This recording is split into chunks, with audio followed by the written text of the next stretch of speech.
Okay, so this is our new topic, which is called methods of training. We're going to develop an understanding of different training methods today. On the jigsaw, we've looked at principles of training, and now we're looking at methods of training. What are the 6 methods of training? They are interval training, weight training, circuit, continuous, fartlek, and cross training. Okay, to remember that, write down I Watch Chester City Football Club, the acronym, which helps you remember those 6 and recall those for your exam. What's interval training? Well, you've already done this in practical, so you should have some idea. It's periods of rest, which is which is high intensity work, followed by periods of rest where you're recovering. That might be walking, it might be jogging. You work in intervals. It's used to improve speed.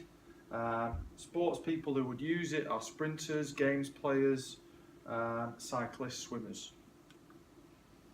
It's normally planned in reps and sets, so maybe a rep that you do repetition of 5 10-meter runs, 20-meter runs. So, for example, here's the example: 30-meter sprint 5 times and doing 4 sets of that with 30 seconds of rest in between.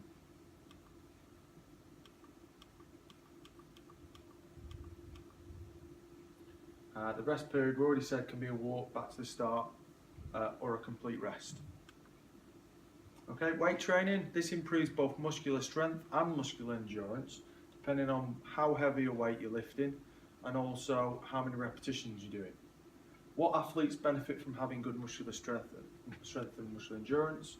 Well, athletics, definitely sprinters who need lots of power, long jumpers, rugby, weightlifters, boxers, the list goes on.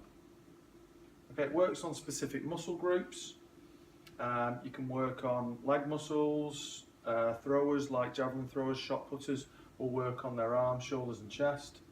How do you apply progressive overload to weight training? Well, it's easy. You increase the amount of repetitions you're doing, the amount of sets that you're doing, and increase the weights. So up in the kilograms, 5, 10 and so on. Okay, continuous training. Again, you've done a test for this, which is the 12-minute Cooper run. It's a steady training session without any rest. Really low intensity, and you need to do at least 20 minutes to be improving your cardiovascular fitness. Long distance athletes, swimmers, cyclists, runners, rowers may use this method, but also games players will use it at the pre-season and the off-season to get fit for the start of the new season. Okay, circuit training. We've also done this in the sports hall. It's a set of stations which include various exercises. Okay, exercises that we've done are step-ups, sit-ups, press-ups, shuttles, leg raises, tricep dips, and you can do a variety of exercises for this. It improves our general fitness, but you can also do it for health and skill-related components. For example, you could do agility, balance, reaction time, stations for a circuit. It can be for a set amount of time. It could be 30 seconds, a minute and a half. You can make that up, or you could do it for a set of repetitions at a station. And then you can choose whether you have more of a rest or less of a rest. Okay, fartlek training. Again, we've done this where you planned it yourself around the grass field and down the athletics track. It means speed play, it's Swedish. It's a combination of fast and slow running. Can be carried out over different terrains, including running up hills. Games players really use it because they need short bursts of activity. So they might be walking at some stages, they might be jogging at some stages, and they might be sprinting when they have a ball passed over the top or something. So, for example, sprinting, resting, jogging, sprinting, and carrying it on that way through your training. It's carried out over different distances. You can do a 100-meter jog, sprint 20 meters, walk 30 meters. You can decide.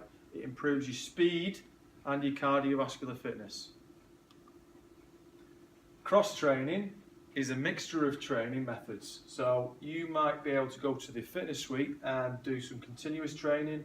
You might be do a bit of a circuit in there. You might do some weight training, and that is used by athletes to prevent boredom. So they're not just going in and doing continuous training for half an hour, getting bored they are crossing over the training. So it increases all-round fitness, both health and skill. Sprinters might do some interval for speed, they might do some weight for muscular strength, and then circuit for all-round fitness and muscular endurance. Games players might do fartlek for speed, continuous for their cardiovascular fitness, and circuit for muscular endurance. Okay, and that is the end of methods of training.